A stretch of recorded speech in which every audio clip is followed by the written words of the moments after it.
Hello, my name is John Moyer, and I want to welcome you to the NIH Office of Disease Prevention's Mind the Gap webinar series.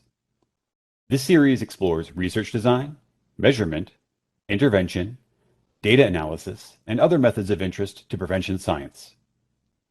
Our goal is to engage the prevention research community in thought-provoking discussions to promote the use of the best available methods and to support the development of better methods. Before we begin, I have some housekeeping items. You can submit questions during the webinar by clicking on the question mark in the WebEx toolbar. Please direct your questions to all panelists. We will open the floor to questions that have been submitted via WebEx at the conclusion of today's talk. The slides and video recording will be posted on our website, prevention.nih.gov/mindthegap, in approximately 1 week. You will receive an email when they are available. Lastly, we would appreciate your feedback about today's webinar. Upon closing the WebEx meeting, you will be prompted to complete an evaluation. We would appreciate your feedback as it will help us improve this webinar series. At this time, I'd like to introduce Dr. David Murray, Associate Director for Prevention and Director of the Office of Disease Prevention. Thank you, John. Today's speaker is Dr. Rochelle Musey, the Dr. Ali and Rose Kawi Professor of Mental Health at Johns Hopkins Bloomberg School of Public Health. Dr. Musey is an expert in prevention science, child mental health, and quantitative methods and measurement in public health. Her research focuses on advanced latent variable methodology for use in developmental science, exploring the intergenerational transmission of self-regulation and how that transmission may be impacted by universal prevention programming. Dr. Musey is PI and co-investigator on multiple NIH grants. She has played a key role in the Environment and Child Health Outcomes Data Analysis Center at Johns Hopkins, working in the neurodevelopmental disorder area. She's taken on a leadership role nationally in the area of prevention science and has developed a measurement course as well as leading a year-long seminar on methods in mental health. It's my pleasure to welcome Dr. Musey. Thank you so much for that kind introduction, Dr. Murray. So let's get right into it. Today, we're going to be talking about integrative data analysis in prevention science. My goal is by the end of this, you'll have a broad understanding of integrative data analysis as an approach to data harmonization. Before we jump too deep into it, I want to start with some quick acknowledgements. I want to acknowledge that Johns Hopkins University is located on the traditional and contemporary homelands of Indigenous people. Our campus resides on unceded lands of these Indigenous peoples. As we gather virtually from many different sites, I would like to honor the Indigenous people of our homelands as we are all on native land. Further, I acknowledge that this presentation was developed in a community significantly impacted by redlining and gentrification. This, along with ongoing systemic racism, contributes to ongoing inequities. We aim to hold ourselves and the university community accountable to tribal nations and communities impacted by redlining and structural racism. Okay, so to start broadly, the goals in general of prevention science are to prevent social, physical, mental health, and academic problems, and promote health and well-being. Further, most prevention scientists hope to research, develop, and adapt evidence-based programming. In order to do this successfully, we need research to answer important questions about how and for whom a particular program works. But accomplishing this comes with many challenges, some of which we're going to talk about today. We know that randomized control trials are really the gold standard when it comes to determining whether a program works, and they are typically relatively expensive and come with a lot of challenges associated with them. Most specifically, they're generally statistically powered for main outcome analyses only. This can be somewhat limiting to researchers who are interested in trying to understand the mechanisms through which their program works, or the subgroups in which their program is particularly effective. Researchers are also interested in exploring the impact of prevention programs on rare outcomes and rare exposures, which often requires larger sample size in order to have sufficient power. These reasons, among others, have led methodologists to develop new analytic techniques that allow researchers to harmonize or pool data across multiple studies to answer novel questions in existing data sets. So that's what we're going to talk about today. So what exactly is integrative data analysis? Broadly, this methodology includes a number of different analytic techniques that can be used to analyze pooled or harmonized data sets. These techniques target some of the challenges that we just discussed. Using integrative data analysis, we're able to capitalize on between-study heterogeneity, have increased sample sizes, and therefore increased statistical power for things like mediation and moderation analyses. And finally, if the harmonized data sets are longitudinal, we can study outcomes across multiple developmental periods, even when a single study outcome or single study only covers particular developmental periods. Integrative data analysis has been used in a number of different research areas relevant to prevention science, but most of these have focused on longitudinal cohort studies or clinical trials in a variety of substantive areas, including psychiatric medication and substance use treatment. So now that I've broadly introduced you to integrative data analysis, my ultimate goal here is to prove to you that integrative data analysis is a really important methodological tool for you to keep in your prevention science toolbox. To do that, I'm going to be presenting some early work from a project funded by the National Institute of Mental Health, focused on early childhood prevention programming and adult mental health outcomes. So let's start with a little bit of a background. As an overview, suicide is a major public health problem, and this is particularly true among Black youth aged 13 and under. Prevention programming during the elementary school years has shown some significant impacts on suicidal behaviors. For example, the Good Behavior Game, one of the prevention programs that I'll talk about today, has shown to reduce suicide ideation across the life course. The reason why these early childhood programs like the Good Behavior Game are so important is because there are very few types of interventions that focus on youth age 13 and under and have had some evidence on the impact of suicide ideation and attempt over a decade later. With universal prevention programming, particularly in early childhood, we expect there to be some effect heterogeneity or moderation effects. Exploring these effects can be particularly challenging for researchers, especially when the outcome of interest is rare, like suicide attempt or suicide completion. So to answer questions about the impact of early childhood prevention programming on mental health outcomes across the life course, we've decided to harmonize 6 randomized controlled trials of early childhood prevention programming, originally targeting aggressive and disruptive behavior. I'm going to go into a little detail about about each of the trials, but obviously I don't have time to go into great detail about them, so be sure to reach out if you have any questions about the specific trials. So let's introduce the data. In order to explore the role of early prevention programming, we're using the integrative data analysis and other data harmonization techniques to pool 6 school-based randomized trials.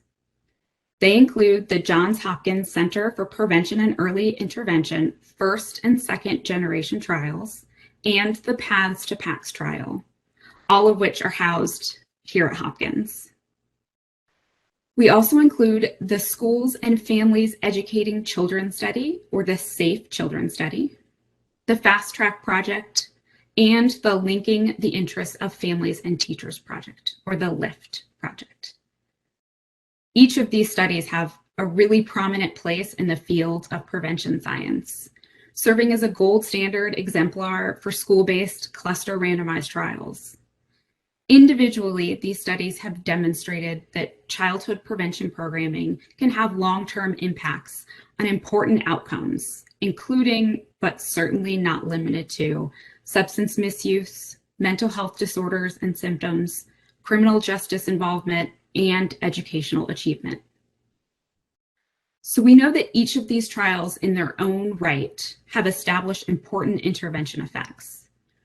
But let's now go into detail about why these 6 trials were chosen to harmonize for our study and what you would need to look for when deciding what studies to pool together for a harmonization project.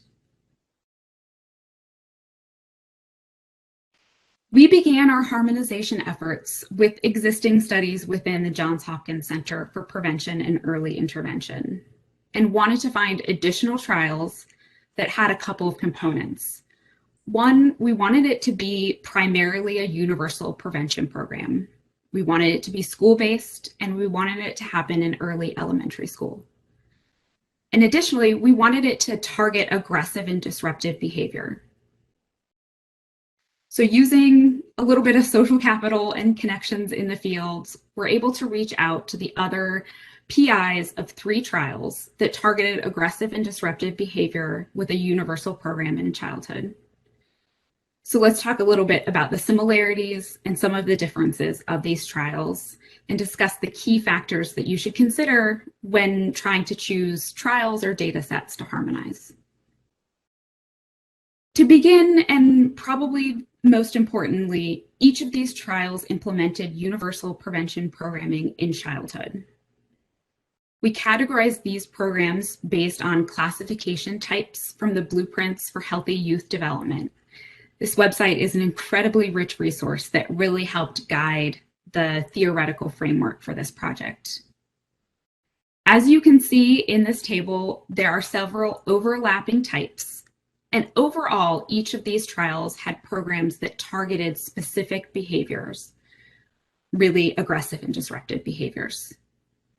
Having a consistent original behavior target makes these studies a bit easier to harmonize, because they're all generally seated within a similar theoretical framework.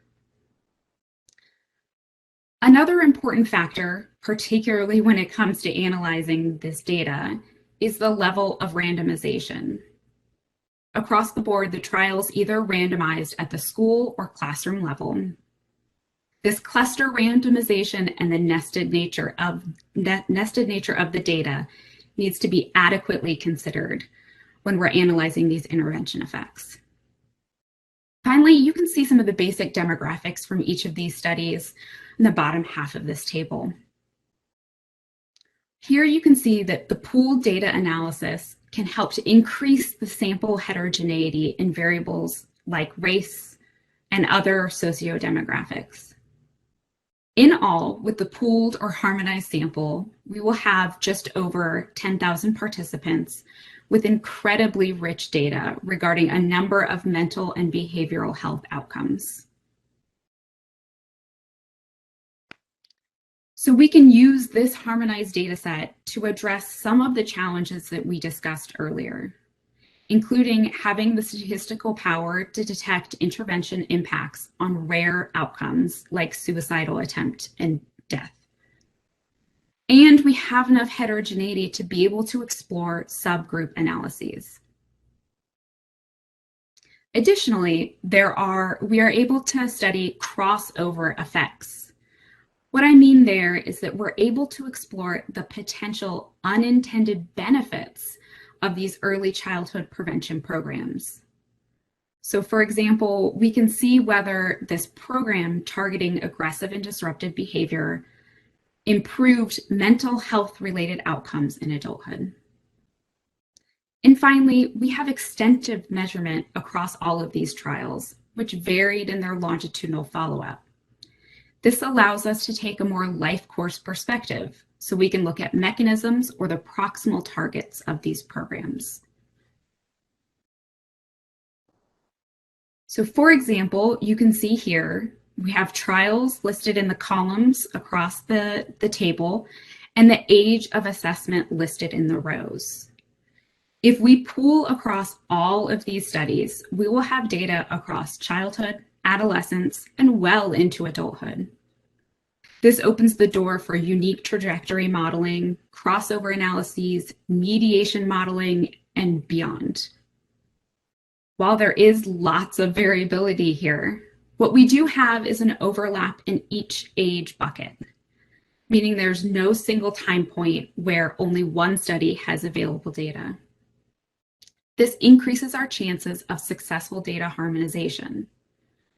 There do remain, however, some significant challenges, some of which are straightforward to address and some of which are significantly more challenging. So the main issue we face here is that harmonizing data from studies with complex designs can be incredibly challenging, particularly as we build out these multi-level and longitudinal models of interest. Today, I'm going to step you through the process of data harmonization for a very small piece of this puzzle, and then talk through what we can do to extend these analyses to more complex multi-level and longitudinal models. So for today, our main research question will be to estimate the relationship between aggressive behavior at baseline of these studies in childhood and suicidal behavior during adolescence and adulthood. But before we get to answering that question, we need to discuss, honestly, the most important and labor-intensive part of this data harmonization process. So we begin with the hardest part here, which is what I call pre-analytical data harmonization. This, in general, has about 3 steps and starts with the data discovery, where we obtain the codebooks and the data sets. Now, this may seem relatively straightforward, but the process can be incredibly challenging if the trial was complex or the codebooks aren't yet digitized. We then move on to pre-statistical harmonization. In this process, we create a concordance table of the common data elements and confirm the response scales across the different studies. For example, if we want to assess aggressive behavior, we want to look across all of the trials for each and every item that assesses that behavior. We then merge and clean up the data, creating common variable naming conventions, and ensure that the accurate response scales and value labels are in place. And then we can find those common data elements across all of these trials. Finally, we end with the statistical harmonization piece, which focuses on harmonizing response scales and creating covariate informed factor scores. We do this through utilizing a relatively novel analytic technique, moderated nonlinear factor analysis. But before I get into that, we're going to take a little bit of a journey and discuss measurement invariance, which is often the methodologist's least favorite thing to talk about. So the ultimate goal when we're creating latent factors is to ensure that measures are the same across different groups. Testing for measurement invariance is often an overlooked practice, but is a really important step in our model building process. In standard measurement invariance testing, we begin with a 2-group model. Let's say in this case, we want to compare treatment and control. We would specify increasingly stringent constraints and conduct likelihood ratio difference testing to determine if measurement invariance holds across 2 conditions. In complex modeling, we often want to do measurement invariance testing across multiple discrete groups. And therefore, we do this in succession. We begin establishing measurement invariance across treatment and control, and then we move to males and females, and so on and so on. As you can imagine or have experienced yourself, it's a really tedious process. So why not test all of those key groups simultaneously? And that's exactly what moderated nonlinear factor analysis does. So this was developed by Curran and Bauer and colleagues around 2014. The modeling approach allows for exogenous variables like study membership, sex, race, etc., to directly impact the latent variable of interest, as well as directly impact latent variable indicators. In this figure, which we adapted from Curran and colleagues in 2014, you can see that a set of covariates, including things like trial or study membership, have a direct effect on the latent factor mean, the latent factor variance, the intercept for the included items, and the factor loadings for the included items. So let's walk through the steps to implement this modeling approach in our harmonized dataset in an attempt to create a covariate-informed factor score for aggressive behavior at baseline in each trial. To begin broadly, these are the really simple 4 steps to this process. The moderated nonlinear factor analysis model building process begins first with a graphical and descriptive analyses of the included items, which in our case came from the teacher observation of classroom adaptation, or the TOCA scale. We then moved to dimensionality testing, testing for factor and item differences, and then finally we're able to estimate our scale scores in the pooled dataset. We were incredibly lucky in this data harmonization process because in all 6 of our trials, the original PIs opted to use this TOCA measure. So although the items are not exactly the same across each of the trials, they're all coming from the same measure. This made the pre-statistical and statistical harmonization go significantly more smoothly. But during this process, there are some challenges and decisions that we needed to make along the way. We needed to think about whether the items differed even slightly in their wording across the studies.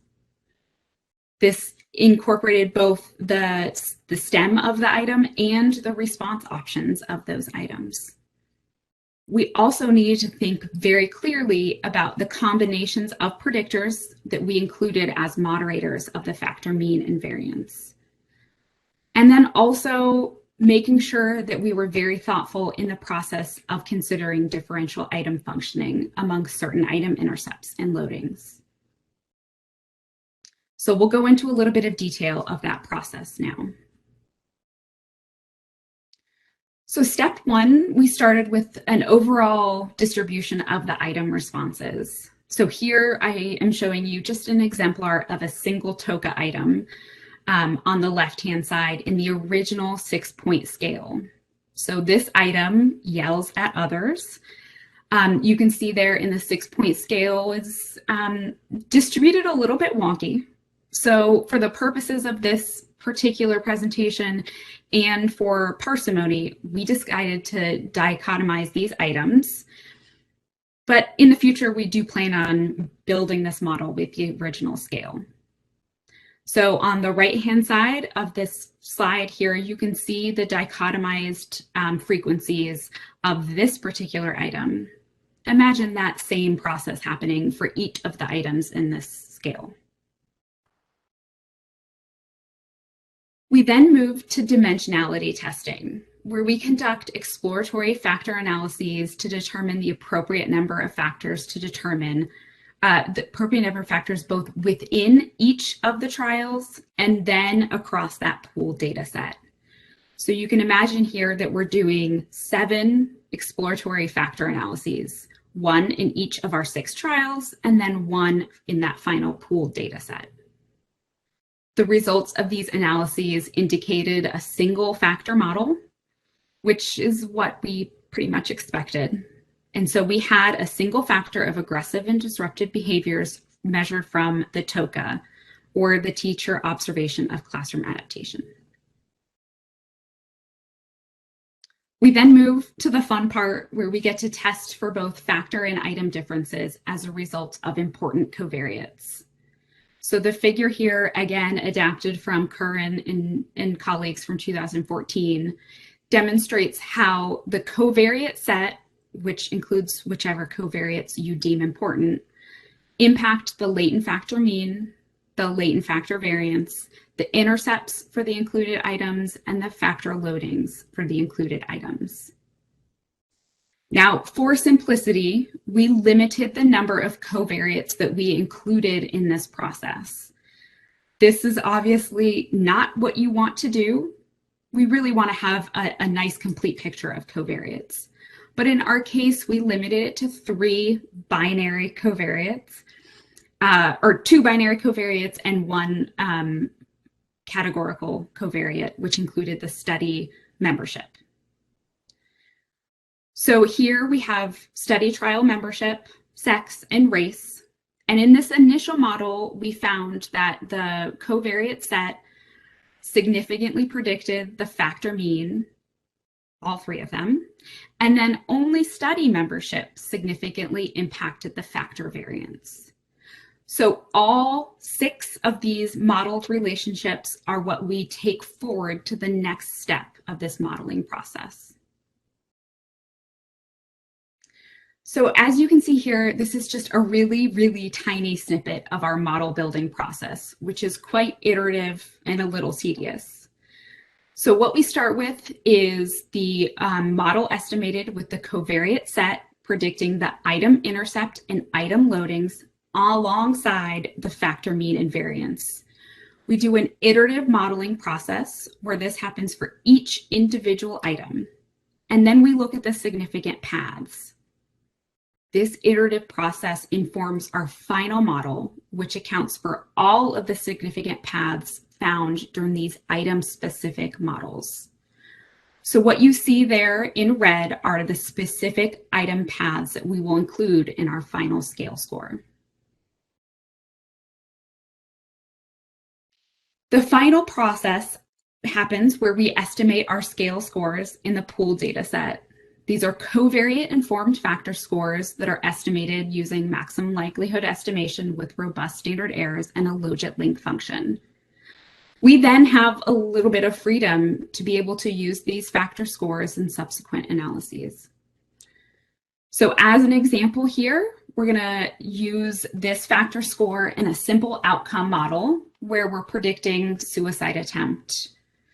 What we found here is that children who had higher levels of aggressive behavior at baseline, so in early elementary school, were significantly more likely to attempt suicide across adolescence and into adulthood. We also have the ability here to think about this baseline factor as a potential moderator of intervention effects. We generally would hypothesize that kids with higher aggressive behavior at baseline would see significantly more improvements in their outcomes once receiving the intervention. So in this rather simplistic model, we're able to look at moderation, and we could even think about including some important mediators in this process. Those are our next steps, and we're thinking about what happens in the building out model approach. So in this rather simplistic process, there are, of course, a number of limitations that we need to think about. One of the things that I talked about at the beginning of this talk was the fact that all of these trials are cluster randomized trials. There are children nested within classrooms and classroom nested within schools. This multi-level modeling approach is something that we really need to consider as we move forward. Thinking about how we can model that intervention happening at level 2, and then being able to model intervention-specific effects. We also want to be able to use the entirety of our longitudinal data. So thinking about how we can build out longitudinal models, trajectory modeling, and other mixture modeling approaches to really understand the trajectories and paths of these behaviors across time. And then again, we really need to think about improvement around the measurement model for a number of different things. So I didn't go into a ton of detail talking about the measurement of our outcome, suicide attempt. In this case, what we did was collapse a bunch of items across all of the trials to create this binary lifetime score. But that might not be the best way to model suicide attempt in this particular data set. So figuring out how we can explore that measurement model in the future is going to be an important next step. So in this process, I've showed you the number of different things that we can do with integrative data analysis. And now I'm going to talk to you about why it's sometimes a challenging thing to do. So in this process, we have brought together a number of really important key figures in prevention science and developed a nice relationship among these researchers. And that process is something that's really important as we develop the integrative data analysis techniques.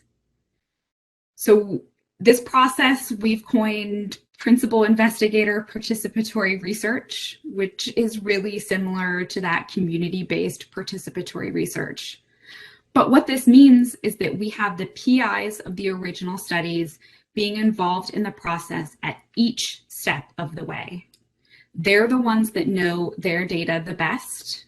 They're the ones that have lived in this data for decades at this point. So we want them to be involved in each and every step of this process. The next thing is that just because the data is harmonized does not mean it's perfect. There are still a number of limitations. This can be really challenging, especially when we realize that we have 10,000 participants, but we may actually have to make some concessions about the way we measure things and the way we model things. And then finally, sometimes there's honestly a little bit too much data. These PIs have cultivated these trials over decades and have collected a lot of data. And so our process throughout this data analytic process really needs to be theoretically driven. So let me walk you through an example. So we know here that suicide risk is modulated by a number of different risk factors. And so Turecki and Brent in 2016 created this model for suicide risk. Here we can see that there are a number of different factors at different levels of development that really play an important role in increasing risk. The individual risk factors are really what I'm interested in pointing out to you here. They've grouped them into different groups, so distal, developmental, and proximal factors. And these are the factors that are going to interact to increase our risk for suicidal behaviors. So it's this theoretical framework, along with some others, that have helped us inform our cultivated list of mediators and moderators that we'll explore in further analyses. So some of them I've listed here, although we do have some others, but the primary ones that we want to think about are aggressive and disruptive behavior, deviant peer affiliation, substance misuse, sex, racial and ethnic groups, and sexual orientation.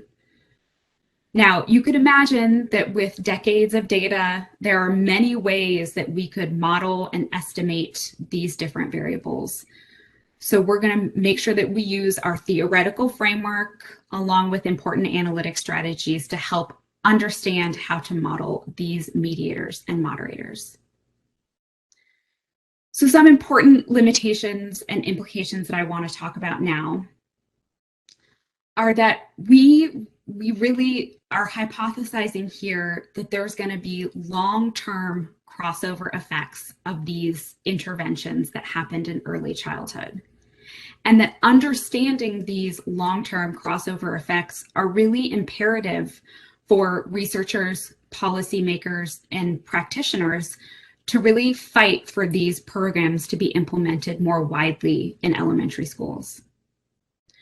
We also know that advances in the integrative data analysis methodology that I spoke about today are really essential for us to be able to account for the heterogeneity in behavior and the heterogeneity in program impact.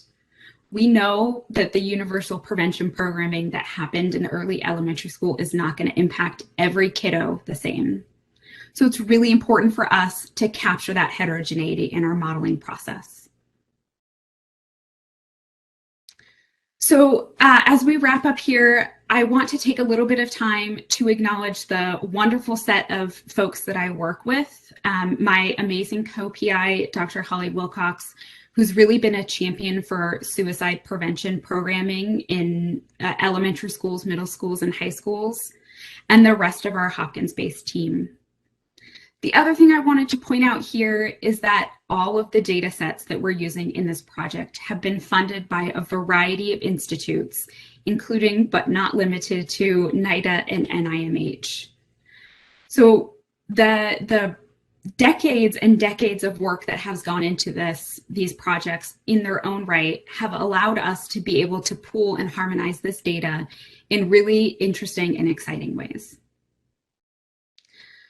Now, if you're really interested in thinking about integrative data analysis and prevention programming, I want to give you a little bit of information about a special issue that's going to be happening in the Society for Prevention Research flagship journal.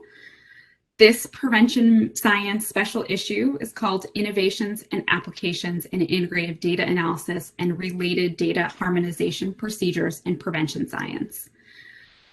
This special issue is being co-edited by me, Dr. Antonio Morgan Lopez, and Dr. Catherine Bradshaw.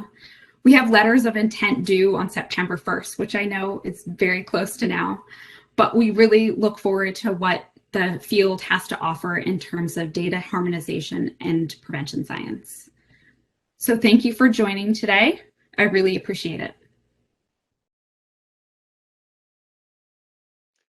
Thank you very much, Dr. Musey. Excellent webinar, and appreciate your doing this for us today. We've got a number of questions that have been coming in, so let me just start by posing some to you, and they're continuing to come in, and I'll just keep an eye on the set as they come in. You worked with 6 studies in this work that you presented today. They're all different. Pooling data from intervention studies works best, I think, if all studies use the same intervention, but that certainly wasn't the case here.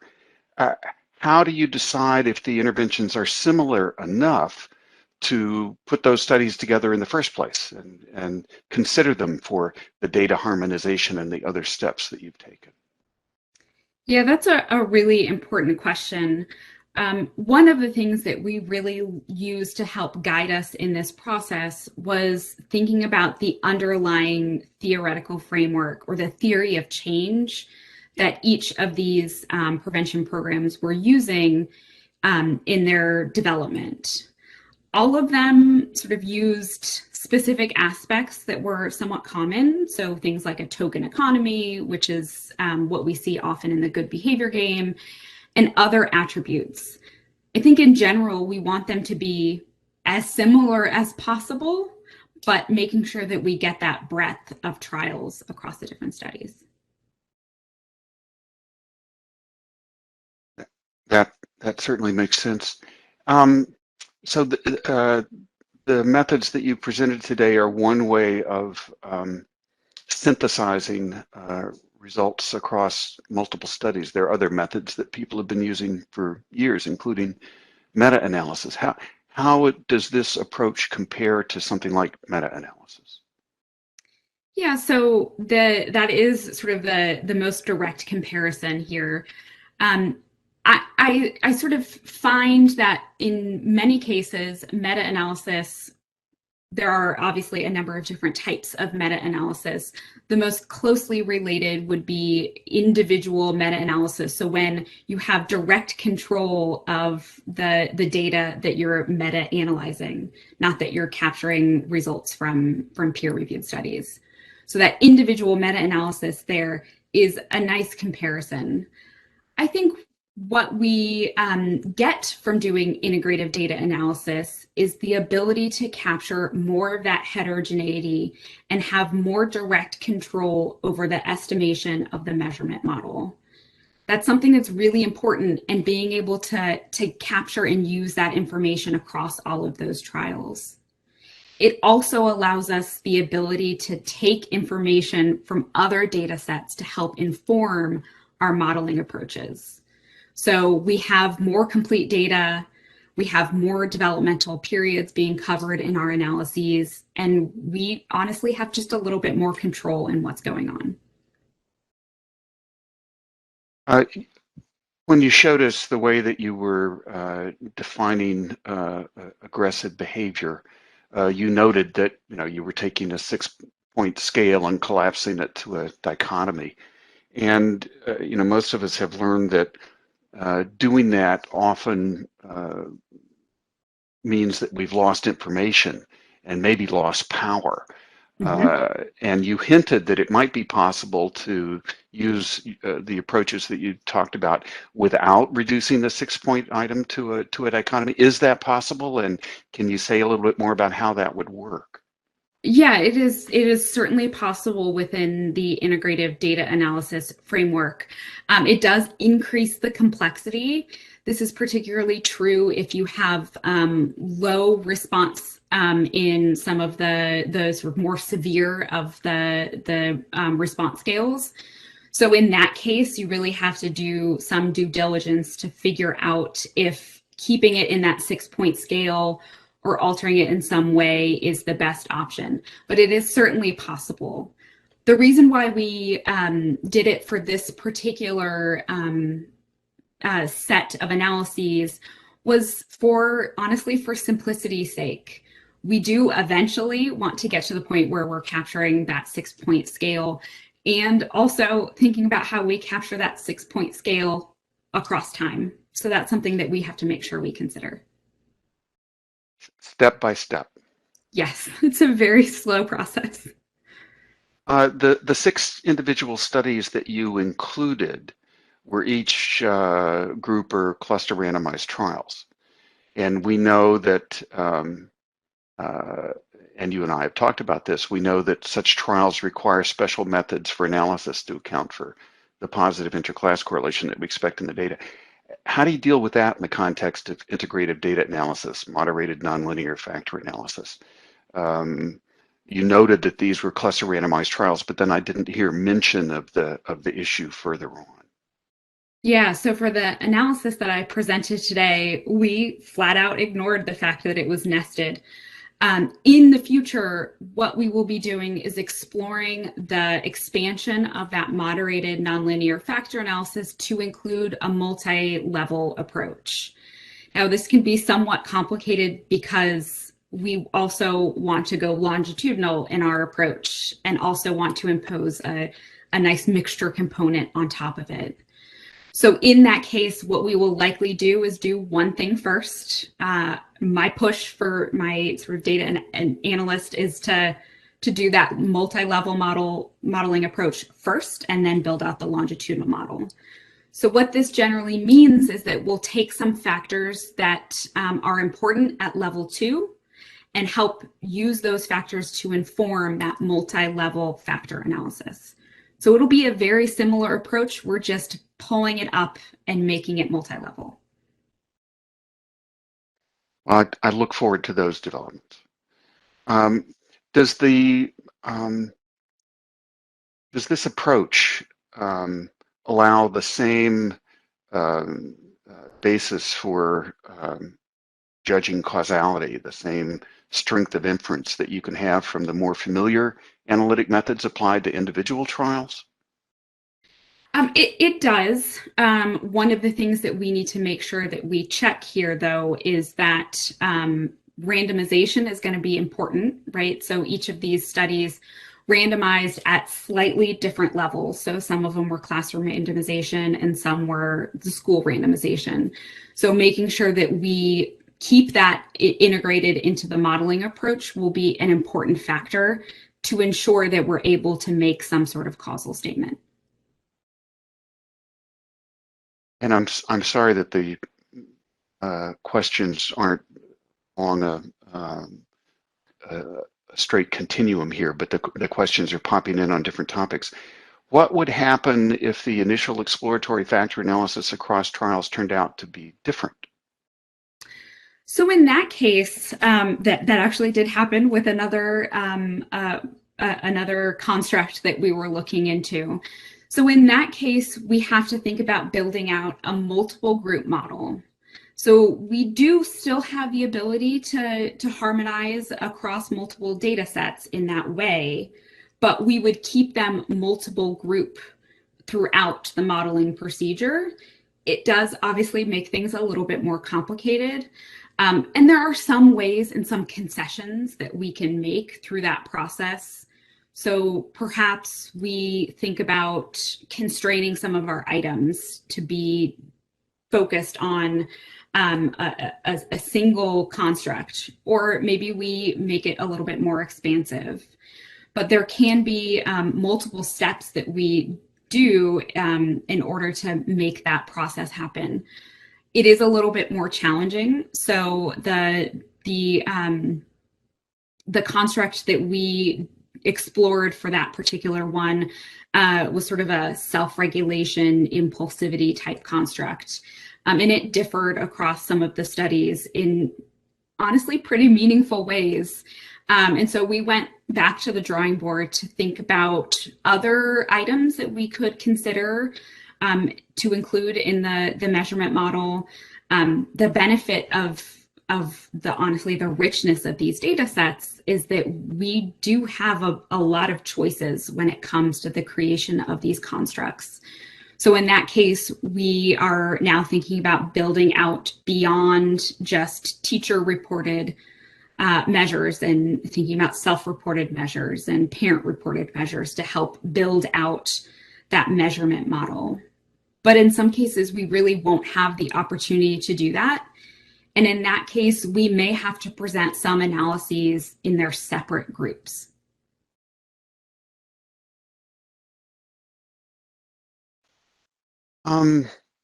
We have a question about the statistical harmonization. And the questioner is expressing their understanding that using moderated nonlinear factor analysis requires a set of shared items across studies. And this particular questioner is asking, what if I want to conduct an integrated analysis of several early math intervention studies that don't share common math outcome measures? What other approaches would you recommend to harmonize the math achievement scores across different studies and measures? So in some cases, now I don't know a ton about math achievement. So my example is going to have to go to what I know, which is mental health related outcomes. So in something like that, if they're using completely discrepant measures, what we then go to is sort of more core common data elements and figuring out ways that we can harmonize those. So if we think about something like depression symptoms, and each of our trials use different depression symptom scales, but there are some commonalities in the core data elements. So there is some version of feeling blue across each of those trials. They may be worded different, they may be on a different response scale, and they may be completely, reverse coded or something like that. So what you have to do is some due diligence at that part of the harmonization to think about ways to collapse, to change the scale scores, any sort of manipulation at that point. The other thing that I want to also point out is that there are other ways that you can use data harmonization techniques to analyze these types of data. In some cases, people have used IRT frameworks to create crosswalks of particular measures. So for example, folks up at Northwestern have harmonized a bunch of depression measures to the PROMIS measure of depression. And so what you would do there is use their already created crosswalk platform to figure out a way to take your measures and harmonize them to that promise measure. Now, if you don't have the ability to use that or have completely different measures or a different construct, then perhaps you are the one that has to do that sort of due diligence and item response theory analysis to build that crosswalk. But it all really starts with making sure that you have common core data elements in each of the measures that you want to include. What if the data sets that you're working with don't all have the same variables? Maybe most of them have a particular variable, but here's one that doesn't. Do you have to exclude that variable from the process? Do you impute it for the study that didn't have it? How do you deal with that? So in most cases, we use imputation methods in order to impute that missing item or factor that we think is really important. That can be a really strong benefit of these types of analyses, because if one particular trial doesn't have that data, you still have the ability to include them in the analysis. So this is something that others have shown great success for. I haven't had the chance to be faced with that struggle yet, because I was really lucky in these trials that a lot of them collected the same types of baseline data. And so there isn't that missing item level across these different trials. But Curran and Bauer, in their analysis of alcohol cohorts, have really shown that you do have the ability to impute that missing data in order to include all available data for the trials. Thank you. Another questioner, if the goal is to account for the clustering structure of each data set, but randomization occurs at different levels. So in your study, you have some school, some classroom. Mm-hmm. How do you handle the different levels of randomization when analyzing the pooled data? Yeah, so now, I realize you ignored it here, so we'll have that conversation later. But if you were dealing with it. Yeah, so we did ignore it, which is funny because I caution every one of my students never to ignore it. But in most cases, what we will likely do is keep building out that model. So we have information at the school level that we'll be able to incorporate into these measurement models. We also have information at the classroom level that we'll be able to incorporate. So in some cases, the randomization occurred at the classroom level. In other cases, it occurred at the school level. Now, I'm also ignoring some of the more intricate details of these trial methodologies, which in some cases are honestly going to have to be ignored. But in most cases, what we hope to do is build out that 3-level model. So we have things modeled at level 1, level 2, and level 3. So student level, classroom level, and the school level. This, of course, as you could probably imagine or are thinking about right now, is going to get incredibly complicated as we build out that longitudinal model, which makes it imperative that we have a big data set. And so we're able to do that when we have all 6 of our trials included in the same analysis. The questions are coming in fast and furious, and you're doing a great job of dealing with them on the fly here. So regarding the linkage of developmental periods, you mentioned that we want to avoid having any developmental period informed by just one study. If you have a break in the developmental linking, is that a fatal flaw? For example, if you have multiple studies informing ages 6 to 10, but only one informing age 11, and then multiple studies for 12 through 15, do you have to exclude the age 11 assessment? How do you deal with it? So as a tried and true developmental scientist, I would say that it's going to be really important to make sure that your modeling approach matches your research question. And so if it's really important for you to have that age 11 time point in there, and you think that something important is happening at age 11, which I'm sure all parents of 11-year-olds would feel, then it probably isn't the best idea to have that time point be only informed by one study. And so you may want to think about ways that you can merge or collapse your data to be, more informative across those developmental periods. Now, if you're not necessarily interested in having those sort of unique developmental periods happening at each of those time points, then maybe it's really not necessary to include age 11. That hurts my developmental heart, but it is entirely possible to just drop that particular time point from the analysis. You referred at one point to too much data. Yeah. Big N. How does the data set size affect the methods that you've been describing today? I don't necessarily know if it directly impacts the methods, but it could really overwhelm the choices that you have to make, all of the choices that you have to make along the way. So for example, that self-regulation construct that we were thinking about, we have it measured by 3 different reporters. And so in that case, really trying to figure out the best way to model it with all of those reporters informing that score, and the best way that we want to think about including all of that data, but maybe that's not the best option given the particular construct that we're interested in. I also think that there is a big risk when you're harmonizing data, especially with all of the availability of the data that exists in these 6 trials, to really get overwhelmed with the possibilities. We could do so many moderation analyses, more than I could ever dream of in my career. And oftentimes that really shouldn't be the way that you do science. We really want to be driven by the theoretical frameworks that we set forward in the initial conceptions of these studies. So making sure that we're really informed by what the literature is telling us and what the theory is telling us is going to be important.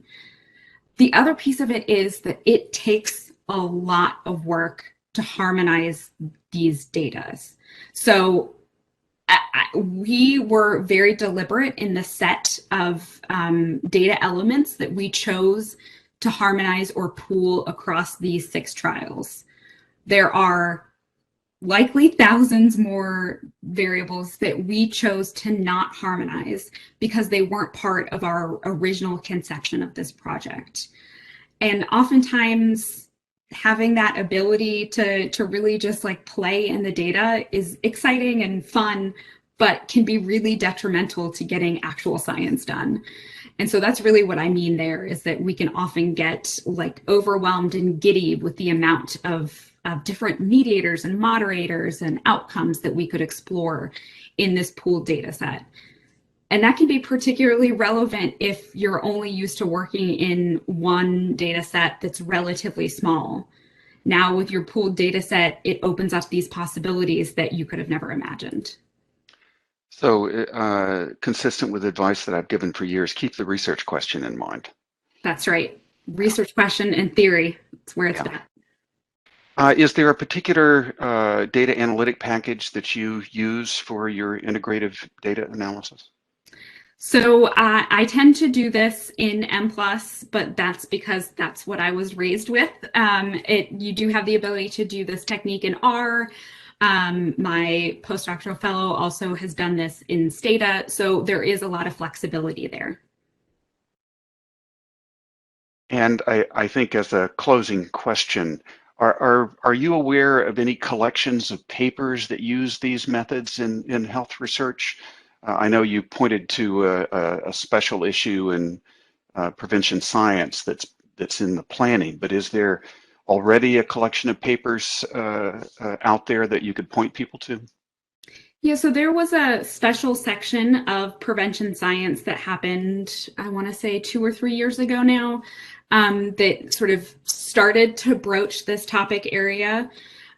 In general, I would say to look for research published by Curran